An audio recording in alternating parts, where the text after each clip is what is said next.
would like to pivot a little bit into something that is so dear to my heart, and this particular point, we want to look at because we are still talking about motives behind people starting their own ministries, breaking away, Yeah. splintered ministries all across, especially in the African space. Every corner you pass, there is a church building. Every space, even if you want to go and buy wache, you can't eat your wache in peace because there is a fellowship there, or there is that where Davi sells her beans. There is a church there where they are selling. It's kind of like churches are all over the place, and you might think, oh, God is doing a move, there is a revival, but we are not seeing the fruits of those churches, right? But this is the point I want us to talk about. We're talking about church as, or ministry, not even church, ministry as a business model. Because now people are starting ministry not with a great motive, but with an ulterior motive because they see the church as a business for them to Okay. make Okay. money, Okay. right? I think in one of the other videos that we did, you stated clearly, which was great, that church is a business, but it is not a business for duping people. It is not a business for maltreating people. It's not a business for misleading people. And these are things that we need to, hit on again. These are things that we need to, anchor into people's soul for them to understand that we believe that it's kingdom business. We believe in that. But we also know that there are people that are masquerading in the name of pastors, and they've seen, they're like, oh well, it looks like this church thing is working. Oh, why don't we get in there? Wolves coming as if they are sheeps, and then they are taking advantages of a lot of people, destroying lives, stealing from people, as you normally say. So I want us to touch on this, and this has been it's one of the reasons why people are starting the church. They can even come to a young man and be like, hey, oh, I don't pound. You are gifted. Ngosra also. I mean, what's wrong also? Like, you are anointed. So why don't I go? I can finance a church for you. You can be the pastor. You can lead. We'll split 50-50. Whilst God is interested in souls and discipling people, He is interested in 50-50. It sounds funny, but it's serious. So at the end of the day, God's purpose for the church becomes trivialized, and people see it as a merchandise. They see it as something that we can sell. Men of God, at the end of the day, or people who masquerade as men of God, will build huge platforms. What are they building the platforms for? Not to win souls, not to build souls, not to train the souls, but rather to use that platform to sell oils, to use that platform to sell inkuto, to use that platform just as a platform to sell things as a merchandise, a form of where they can make a lot of money, because they know that today, if I can sell maybe handkerchiefs, and sometimes we are not saying that signs and tokens don't work. No, signs and token, God is able to use tokens, but where you make it a norm in the way of business, just because you know that you will open a store on your church premises, and you tell the people, don't buy the handkerchief from anywhere, go to our store and buy it from it. What is the motive behind you thinking that your handkerchief alone is the only handkerchief that God can use? But you bought the handkerchief for I bought the handkerchief for $1, and you are selling that handkerchief for $100. You bought that handkerchief for 10 cedis, and you are selling that handkerchief for 100 cedis, and you are telling us that God is in this. There is no way you can convince me that God is in this. Wow. And it's heartbreaking. I mean, it's like I'm thinking that the handkerchief, like, what am I buying it for? What do I need a handkerchief for? Christ in you, The hope the of hope of glory greater is he that is in than he that is in is the in the world. world. They will tell you that Paul's apron, but when you read the scripture very well, Paul was not sharing apron. Right, let me leave it there. Yeah. Paul was not going about sharing aprons. He didn't tell the people to go and bring those things and then, it was their own act of faith. Right. And how many times did it happen? Yeah. By the way, you see, this business thing, personally, I've experienced it. I mean, I've received, let me say, I've received those proposals before. Right. Yeah, people have proposed that to me. Not, maybe, let me not exaggerate, about 2 or 3 in my lifetime. Yeah. And interestingly, sometimes it doesn't even take. Now people feel like when they see you and they say that God has called you, I feel like I've seen it, so I'm powerful. Even unbelievers have seen the call of God on people. Right. They don't go to church. Once a while they pass through, but they can see someone and say, this guy, there's grace upon this person. Right. I remember someone approached me and told me that, hey, Charlie, let's start a church. I'll buy a place for you. And then, but I looked at this person was a church person.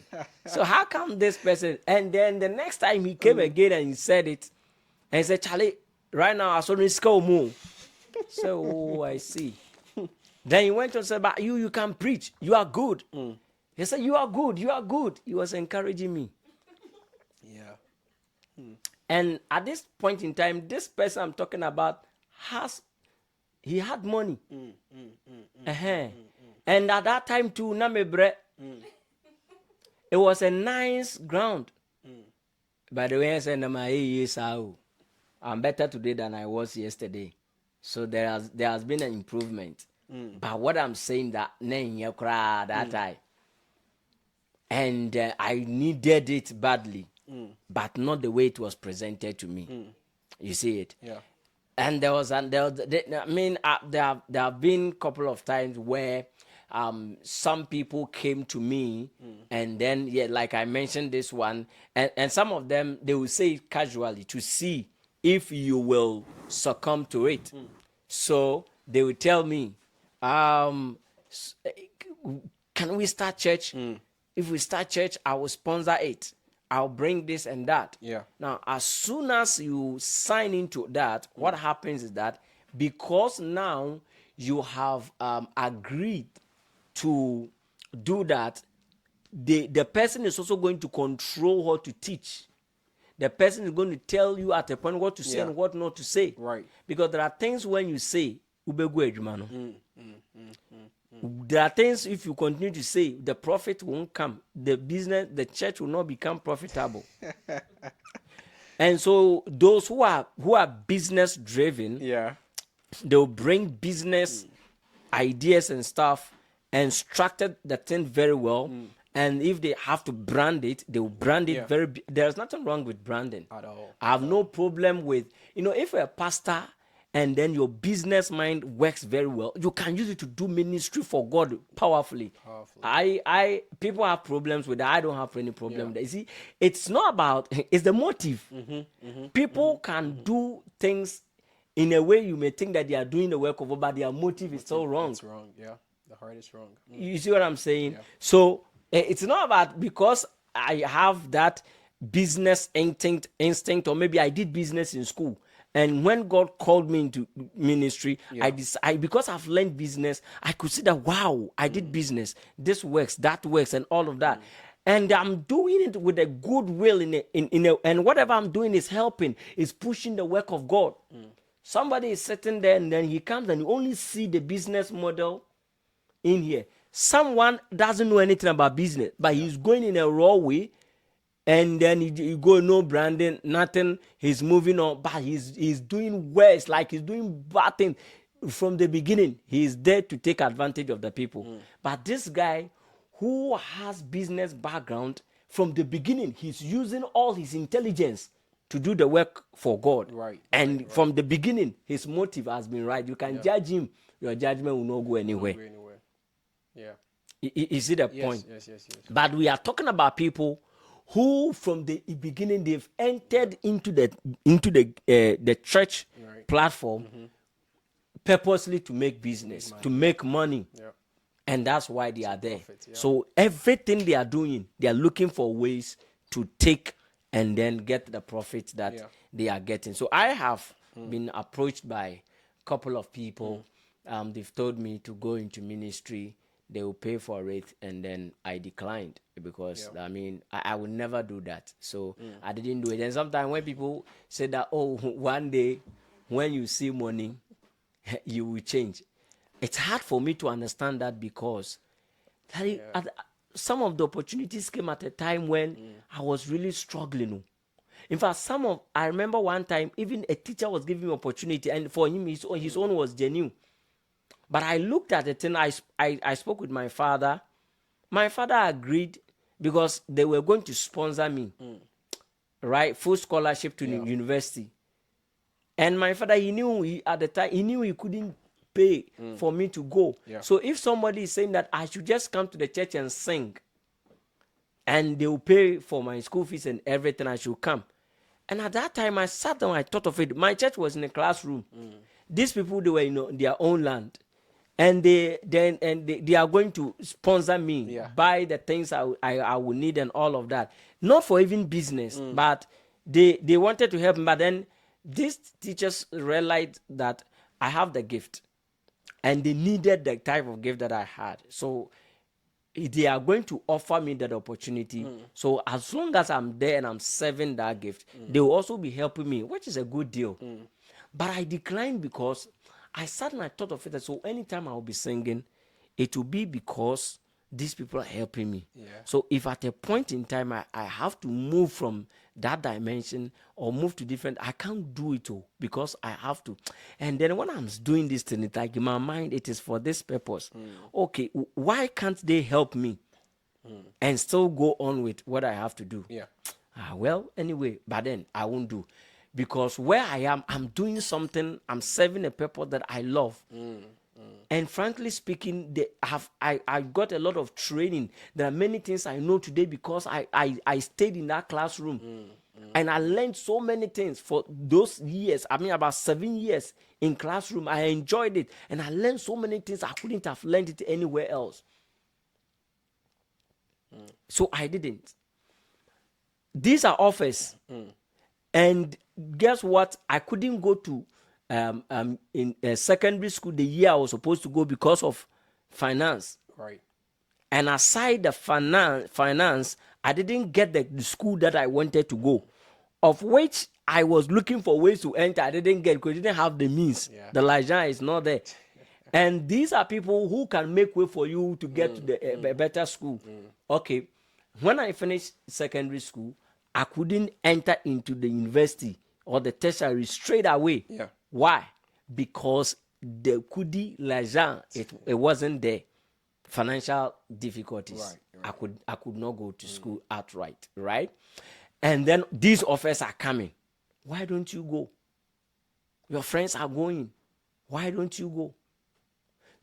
These opportunities have all come and gone. I didn't. I stayed where I have to stay, and I was moving on. And there are days where I went to church. Some days. There are many times where I went to church. I'll be coming and say, Charlie, boy, you are like everything in you is gone, and you are coming empty-handed. And you are serving the church, even with what the little you get, you are even using it to serve the church, putting it into church work. And because it is very small, it's not even appreciated because your money doesn't go anywhere. So you are not gaining. You too financially, you are not contributing anything. Then somebody is offering you the opportunity, say you are not taking. And I've gone through all of this today. And today I am still laying the foundation so that when I am doing what God has called me to do, I will not go and deceive people because I have to tell them what they want to hear so they will give me what I need. I don't need your money. When I come to you invite me to your church to minister, it is upon you to honor what I've come to do. But then I am not coming there because you give me. Yeah. That is why when I'm coming, you can't give me that work that when I come, I should raise this money. I should say, I won't do it. Go and look for someone else. Yeah. You can't change my ministry. Do you get my point? Yeah. That is why I'm trying to lay the foundation for myself so that at least what me and my family will eat, we have. We won't come and give you false prophecies to get anything from you. Right. God forbid. So for me, I don't believe that somebody will show me money and all of a sudden what I have to do, I will deviate. I say this to the glory of God. Yeah. Then the power of the scriptures that it will never happen. But there are people who are already there. They came in for that purpose, for money, and they are doing ministry with money. So if today I'm running a ministry and I'm applying every principle that makes things work, without stepping on people, taking advantage of people, and you sit back and because of that, you think that there's something in there for me, you are deceiving yourself. Yeah. I think those are serious things, and just to add a little to your point, or to summarize what you've just said, is that you know what, ministry in itself is not for personal gain. No. It's just as simple as that. So if you're going to go into ministry, you said I'm going to start a fellowship, I'm going to start a prayer meeting, I'm going to start a church. Whatever ministry you intend to start, it is not for personal gain. All right, it's not for personal gain. So like the last video we spoke about, we're talking about Simon the sorcerer. He was trying to buy the gift of God for Yeah. personal gain. He was assuming that the gifts of God, the things of God can just be purchased and then can just be used. Little did he know that God doesn't work on that tangent. He doesn't go with that flow. No. God is like, God really cares about people. He cares about the people that he came to save. He cares about the people that he wants you to disciple. So if you know you are not in for the will of God to be established here on earth, if you know you're not in for kingdom business, please stay away. There are a lot of things you can do that you can make money. Like, leave church people alone, leave the flocks alone, because already there are so many people, innocent people, that are struggling already. They are seeking for God, like, inwardly they really want to meet God, they really want to experience God, only for them to be falling in these traps that these so-called business moguls who have entered into the church space are trying to, be like, oh, we are the church. And these people are being misled and they are falling into those traps. And their lives are getting and then at the end of the day, like what you normally say, they won't just say maybe, oh, this church is a bad church. They will say all churches are bad churches. All ministers are false. All prophets are false. But we just want to encourage people that, hey, if you want to go into ministry, exhibit who Christ is. Stand for God. Stand for the truth. Stand for what God stands for. Don't go into church, or don't go into business under the guise of church and be selling things, be using your platform as a platform of merchandise to sell product, to sell things, to make profits and gain for your own self and not for the kingdom's sake. Please, let's stay away from it, because already Christianity has suffered a lot. The Christian faith has suffered a lot. So please don't come and be adding these things to the Christian faith. Allow people who are yearning for Christ to encounter Christ. Allow people who are yearning for God to encounter God, and stay away from these people and let them be free. Let them be free. Um, Yeah. So I think we want to touch on this point before we finally wrap up on this, and this one talks about, the gift driven rebellion, right? Those of us that say, I can sing than my papa, I can sing than this minister, I'm better than Minister Joe Metal. I'm the Joe Metal of my church. You say, I'm the Nathaniel Bassey of my church. If I don't come to church, no one can sing. I'm better. Let me go and start my own something. There are people that feel like I preach better, I prophesy better than Papa. Like, if last Sunday when Papa traveled, I mounted the podium.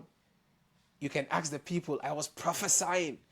I was mentioning, lotto numbers. I was mentioning, people's telephone numbers. I have arrived. wow. And based off of those Congratulations. gifts, based off of those gifts, they feel that now they are better than the leader. And the typical example that we see, or the case study that we can see in the Bible, is in Isaiah 14, verse 12 to 15, where Lucifer himself sees himself as gifted. Yeah. And he now says that I want to lift my throne above the throne of God. I am the better musician. So I want to start my church because I am the better this. I am the better prophet in my all Papa's sons. I'm the one that prophesies most. So I have to start my own prophetic ministry. The senior professor. The senior prophet's son. And these are the things that are causing people to move away to start their own ministry, not because God has commissioned them, not because they've been released, because they've been trained and now they've passed, and God is like, this is your time. You can now go and start something, and then your Papa will maybe commission you or pray for you or send you away nicely for you to go and start. No. People are starting because I am gift driven. I am the Lucifer of my time. I will ascend above the throne of God. And then you will establish your own throne. And we are seeing this pushing people to start ministries. And again, they have no foundations. and they'll end up destroying lives because there is no word, there is nothing to preach. You know, it's sad. It's sad. It's sad. It's Wow. sad. It's sad. Wow. I think that it stems from even how some people also interpret, like how the kind of attachment we have with positions and titles, so much that I'm here to meet people who call themselves minor prophets, so and so. No one wants to be a minor prophet. No, they are all major prophets. And the major is not even enough. Some call senior major prophets, so and so. So the Joels and the friends, hey guy, am I here? Minor at the end. Because we have this mindset that major is big, minor is small. So even in our minds, in the Bible, we despise some people, some prophets. We don't like them, they are mantles, because they are minor prophet. So people will be about say a major prophet, so and so major. So now people will be around. They saw that they heard the major, whatever, and now they also go somewhere and they try to bring titles upon themselves. I am this, so and so, I'm that, and then moving around to the point that some people, if you don't call them according to their titles, they will come for you. And people will come where like, they show up in a place, nobody is asking them about whatever. They come now, they introduce themselves. I am apostle, so and so and so and so. I am major, senior prophet, senior pastor, this. I am this. I plenty of master at this place. It's not even needed. And so this is very serious. When people are power drunk and position driven, because they want people to see them in that regard, they want to go and start church so that they will be in charge. They will be dog borrows. And when they speak, it's final. So the ministry is not there because God called them, they have seen a problem, they really want to solve, that they are there, that God is going to use them to solve. They have started the church because where he used to be, power was not given to him. He was far away from the throne. Now he has his own throne. And so he's ruling there. And whatever he wants to say, he will say.